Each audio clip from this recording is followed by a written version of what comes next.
Dzisiaj trochę o samotności.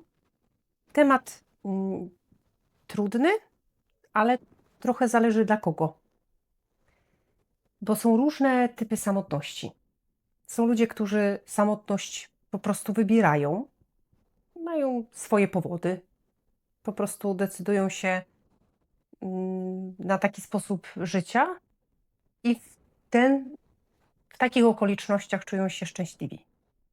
To jest taki stan, kiedy nie musi się w nas uruchamiać chęć pomagania czy wyciągania kogoś z tej samotności, albo takie nachalne wtłaczanie komuś do głowy, że sam nie powinien być.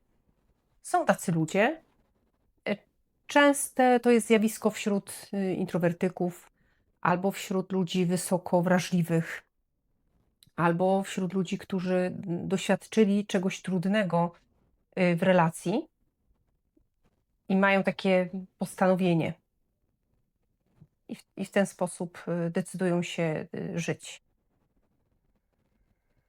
Drugi typ samotności to jest taki losowy, czyli wcale nie chcesz tak żyć, tylko po prostu tak się okoliczności układają. y, Albo zmarł ci ktoś bliski, albo jesteś po rozwodzie, albo wyjechałeś gdzieś i od jakiegoś czasu przez to mieszkasz, czy żyjesz sam i jest ci z tym trudno. No to jest jeden z takich trudniejszych typów, bo zdecydowanie powoduje, że czujesz się nieszczęśliwy, że nie chcesz takiego stanu. Chciałbyś z niego wyjść, ale nie ma jak. Często musisz sobie wtedy dać, po pierwsze czas, jeśli to jest jakieś przeżycie, jakaś trauma, jakaś strata, poukładać sobie na nowo w głowie rzeczywistość. Być może taka losowa samotność prędzej czy później doprowadzi ciebie do decyzji w ogóle o tym, żeby w tej samotności żyć, ale najczęściej w tej grupie są osoby, które mimo wszystko tego nie chcą. Po prostu tak się zdarzyło. To jest ogromne cierpienie. Takie osoby potrzebują wsparcia, nawet jeśli nie jesteś kimś, kto z tej samotności będzie je wyciągał, czy sprawiał, że przestaną się czuć samotne, to mimo wszystko warto się zaangażować, żeby po prostu jakoś pomóc. Kolejny typ samotności to jest dziwne, ciekawe i bardzo smutne zarazem. To jest taka samotność wśród ludzi. Czyli ty może masz rodzinę, jesteś w związku, masz przyjaciół, y, jesteś w środowisku pracy takim, że między tymi ludźmi się cały czas obracasz, a mimo wszystko czujesz olbrzymią samotność. Dlaczego to jest takie smutne? Bo dochodzisz do wniosku, że no jednak trudno nazwać przyjaciółmi ludzi, wśród których czujesz się samotnie. Więc dochodzisz do wniosku, że to jednak nie są przyjaciele, że jednak coś jest nie tak. Dochodzisz do wniosku, że jesteś czy tkwisz w relacji, w której nie jesteś szczęśliwy i że tak naprawdę nie jest to żadna relacja, że coś jest mocno nie tak.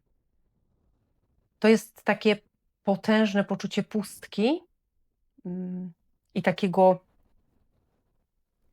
właśnie dziwnego zjawiska, że niby jesteś w chaosie, niby się wiele wokół ciebie dzieje, a jesteś tak strasznie nieszczęśliwy.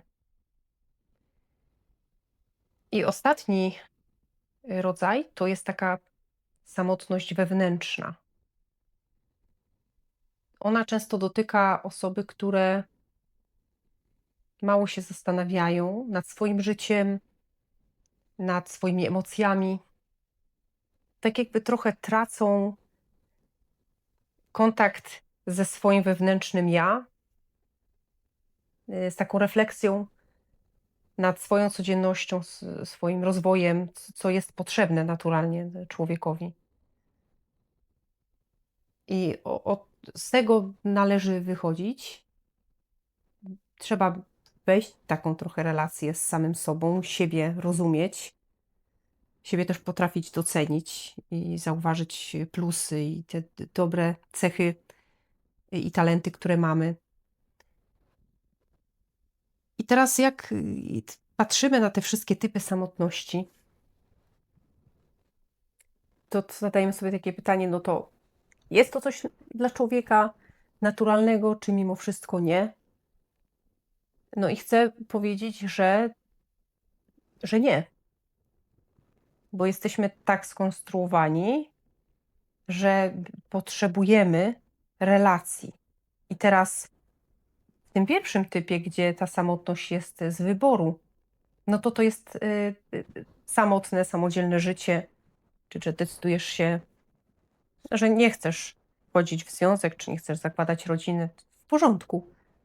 Natomiast każdy człowiek potrzebuje relacji z drugim człowiekiem. I to wcale nie muszą być tłumy. Nie musisz mieć paczki 50 znajomych, wychodzić na imprezy i jakby za wszelką cenę szukać takiej interakcji. Wystarczy ta jedna osoba, gdzie będziesz inwestował w tą relację, dbał o tą relację, pielęgnował ją i to wystarczy. Dlatego, że każdy z nas potrzebuje być ważny choćby dla tej jednej osoby.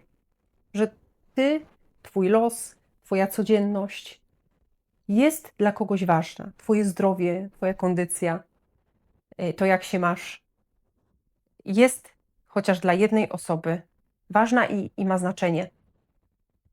I wtedy nawet jeśli żyjesz samotnie, to daje to takie poczucie bezpieczeństwa, daje taki rodzaj radości i spokoju wewnętrznego, bo nigdy nie jesteś wtedy sam. Jak tą jedną fajną osobę w swoim życiu masz. I w tych innych typach jest podobnie.